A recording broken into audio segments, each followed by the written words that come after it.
呢個世界係咪真係有因果報應？又係唔係有冤親債主，或者有十方眾生打擾緊自己，而自己都唔知嘅呢？全新嘅一輯原來有因法清師傅為你一一解開，更會同大家分享一啲處理過嘅真實個案。Hello， 大家好，又到你喎，發煙。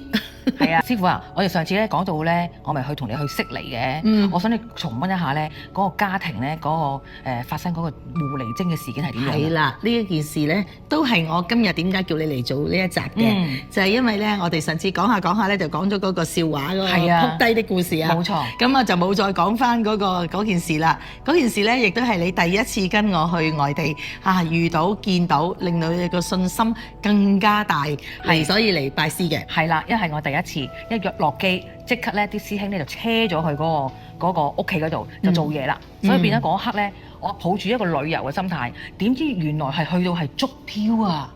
係啊，嗱，咁我就要考下你啦。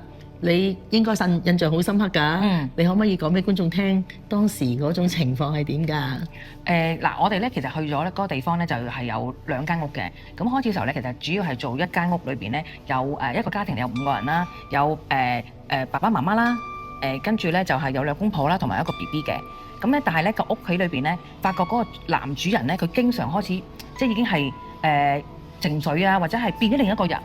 再加上咧，嗰個婆婆即係嗰個佢哋嗰個太太嘅媽咪，同埋個 BB，經常都喺屋企裏邊咧見到啲飄，所以後期咧就真係要請師傅去到即係澳洲嗰邊咧，去親自去係叫做係處理翻呢一件事。我接到呢個 case 啦，咁啊過到去嘅時候咧，其實我哋就以為佢係個人嘅問題嚟嘅，咁但係我哋發覺去到之後咧，原來係關於間屋嘅問題，因為老人家同小朋友咧都喺同一時間咧係見到嗰啲靈界喺度嘅，咁而呢一個男主人咧，亦都係因為呢一啲咁嘅突變嘅情況咧，係導致到啲性格又大變啊，犯咗一啲唔會犯嘅錯啊，做咗一啲唔會做嘅嘢啊咁樣，咁我哋咧去到之後先原來知道佢個原因咧，就係因為其實咧，因為喺澳洲裏面咧係比較多狐狸嘅，咁而咧佢哋政府咧亦都會好多時都會想要毒殺，因為太多啊，佢哋唔可以唔毒殺佢，如果唔係咧就會越嚟越嗰個數目越嚟越大，咁咧就可能呢一隻狐狸咧就係因為食咗一啲咁嘅毒藥咧係受咗傷，咁就入到去佢間屋嗰度嘅，咁入到去間屋都之後咧。咁佢就係匿埋咗喺佢哋嗰個後花園嗰度嘅，個樹嗰度。係啦，咁佢咧就可能用佢嘅最後嘅一股氣力咧，因為佢如果唔吸收嗰啲人嘅元氣啊、精氣神咧，佢係根本唔能夠再生存嘅。係，咁佢可能要死嘅，咁咯。咁所以咧就係嗰隻狐狸咧，就向佢呢家人咧就做咗好多嘢，咁甚至咧就對付呢一個男主人啦。嗱，其實一般咧狐狸咧。就多數咧，我唔知點解喎。其實呢樣嘢我都有少少解釋。佢陽氣啊？唔係，而係咧好多時害人嗰啲咧，多數都係狐狸精咧，都係女人。所以啲人形容咧，有啲第三者咧就係狐狸精啦。咁我真係咧，我做咁多個個案，如果關於狐狸咧害凡人嘅咧，都係女性嘅狐狸喎。係啦，你講完呢單案，仲有一單喎。係啊，嗱，咁我哋就即係咁跟住祖師爺咧就去 check 啦，咁佢咧就有2間屋黐住嘅，一間屋咧就係佢另外一個細佬同個弟婦同埋佢嘅侄仔住嘅地方嚟嘅，咁祖師爺都入去 check 埋嘅，咁原來咧就除咗 check 到嗰隻狐狸嗰個所在地之外咧，仲另外 check 到呢一間屋裏面原來仲有一啲喺度騷擾緊佢哋嘅一家人嘅，就係一個嬰靈啦。咁而家個嬰靈咧係屬於佢嘅弟婦嘅。係啦，當時咧一講咧話呢度有嬰靈嘅時候，其實阿婆婆就話啦，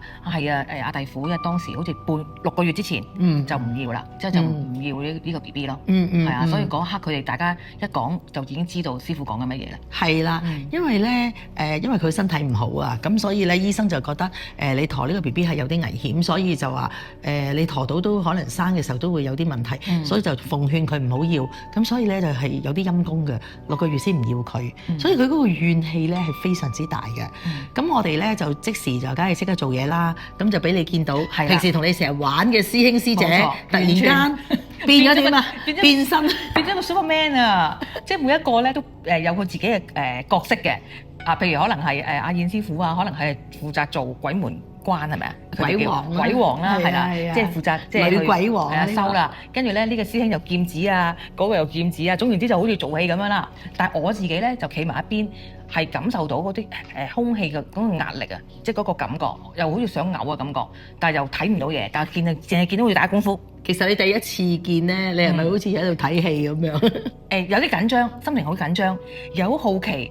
但係感受到個空間嗰種緊張，因為其實家人咧會知道你做乜嘢，但係我係唔清楚噶嘛，咁所以幾樣嘢嘅交集之下咧，我眼睛裏邊令到我即係長咗好多知識咯。係啊，係嘅。咁所以咧就當然啦。經過我哋嘅祖師爺同埋一啲其他嘅師公去降生啦，咁跟住咧就將呢一隻狐狸精咧就揾咗出嚟咧，就喺出邊一個雪地嗰度嘅。咁其實佢咧就未吸夠陽氣，所以佢咧嘅功力咧都係仲係大減咗嘅。咁啊將佢抽咗出嚟嘅，咁而發覺。抽咗佢出嚟之後咧，佢哋再挖嗰個雪地嗰個位置咧，即係祖師爺揾嗰個位置咧。嗱，我哋抽佢出嚟嘅時候咧，係一個無形嘅，你哋係普通人咧睇唔到，就係覺得我見唔到你隻手有嘢喎，但係你就話抽咗隻狐狸精出嚟咁樣。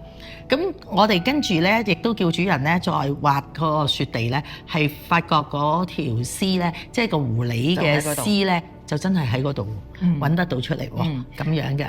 咁咧跟住咧就要將個嬰靈咧亦都帶走，跟住帶走咗之後咧係送走佢，唔會殺佢，唔會傷害佢嘅。咁亦都係好陰功嘅。咁啊解決咗呢件事係好順利咁樣嘅。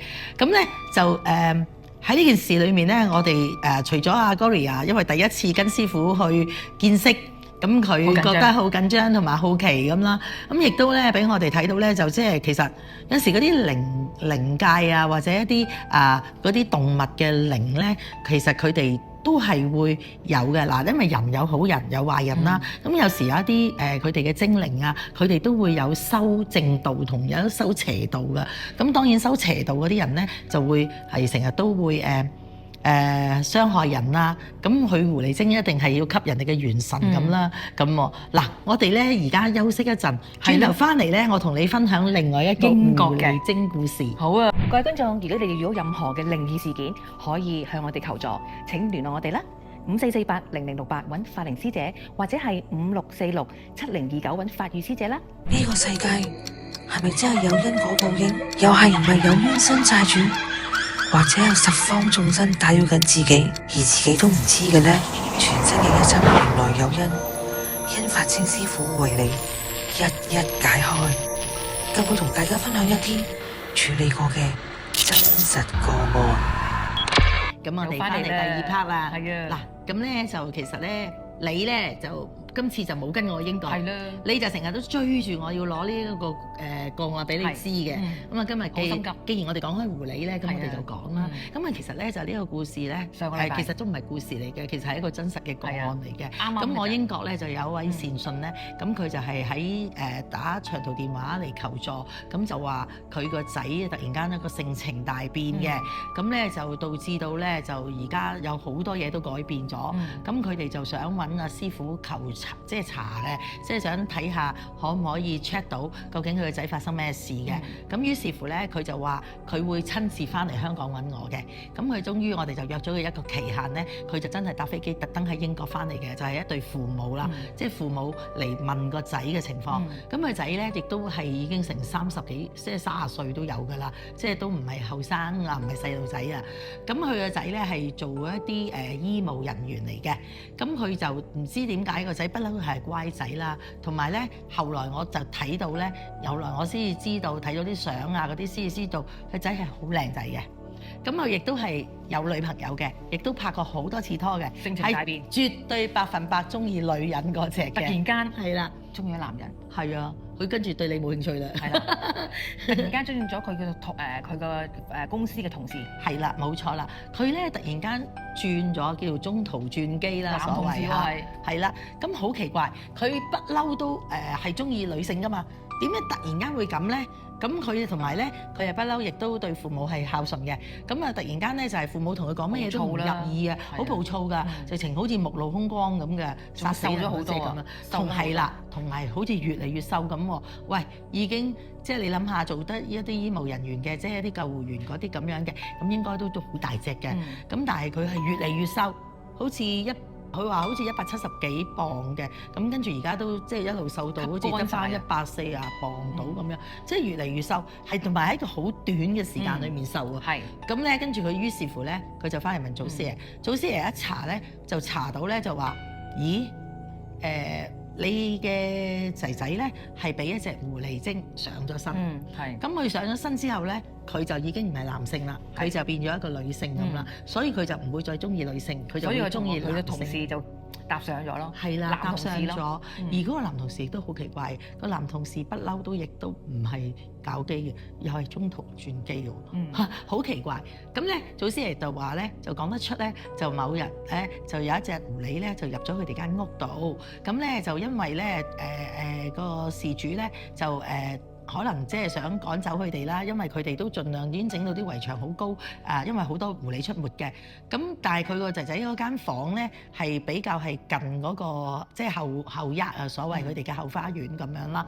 咁嗰隻狐狸咧就係由嗰度咁樣去入咗佢個仔嗰間房嘅。咁而嗰個狐狸咧，唔係因為咁樣而入咗佢嘅身嘅，而係佢個仔咧喺若干年前考到車牌嘅時候咧，就曾經揸車周圍去。咁祖師爺就話咧，就係可能去過一個咧，就類似一啲好似擺穀物啦，有啲谷倉啊咁嘅地方經過咧，而嗰度係有狐狸嘅出沒，而導致到嘢翻嚟嘅。咁而佢翻咗嚟之後咧，嗰個狐狸咧就知道咗佢嘅地點咧，咁就跟住就自己揾上門啦。點解咁樣搞嘅？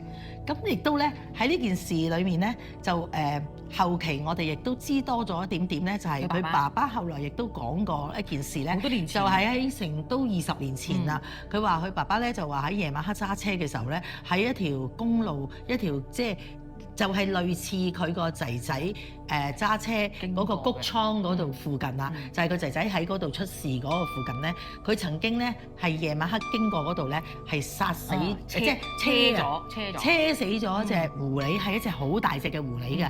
咁佢因為嗰度咧係天好黑嘅，冇街燈嘅，highway咧唔可以停車嘅，係啦，冇街燈嘅，咁啲車咧嘭嘭聲嘅。咁啊去到嘅時候咧，就佢話發覺佢都差唔多去到近嘅時候，嗰個車燈先照到有一隻好大隻嘅狐狸坐咗喺馬路中間。咁而佢見到嗰隻狐狸嘅時候咧，嗰隻狐狸都好似已經有少少受傷咁樣㗎。咁佢哋就已經剎唔到掣啦，咁佢照車上去。咁佢車過咗之後咧，佢就發覺佢停車嘅時候咧，佢發覺佢嘅車咧係有血跡嘅。咁但係當時佢唔肯定嗰隻狐狸究竟係死咗未。但係當佢翻轉頭嘅時候，想睇翻究竟應該咩情況嘅時候咧，咁佢話發覺隻狐狸已經經過好多架車經過，已經扁晒㗎啦。咁原來外國好得意嘅，你冇得話報警，好似我哋香港咁嘅漁農處，你嚟處理佢啦咁，冇嘅，政府係唔會幫你嘅。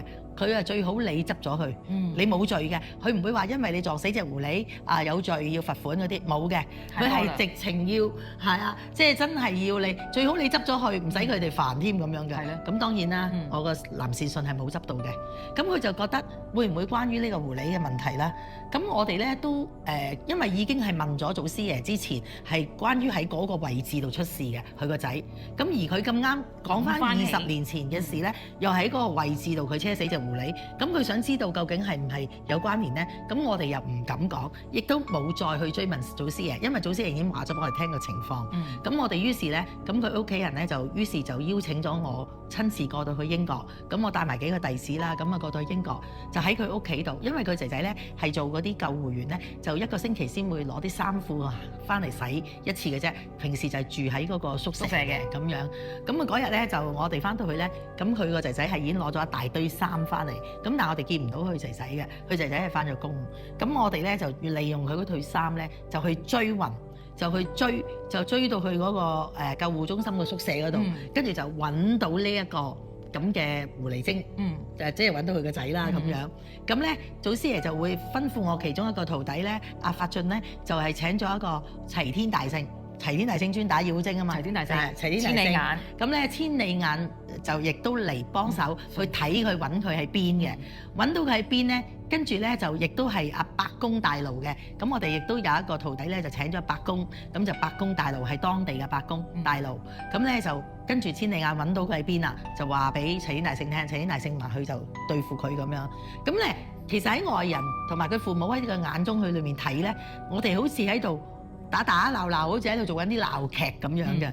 咁其實好多人都會望落去，都會以為我哋喺度做乜嘢咧咁樣。係啊，因為睇唔到。但係佢父母過後話俾我聽咧，佢都感受到我哋唔係做緊戲，佢見到我哋嗰種用力啊，同埋我哋嗰種即係打緊嘅時候啊，收嗰隻狐狸嘅時候咧，都唔係話好輕易啊。佢見到我哋都喺度碌埋地啊，即係打得係好似對方有一啲嘢喺度同我哋對打緊咁樣嘅。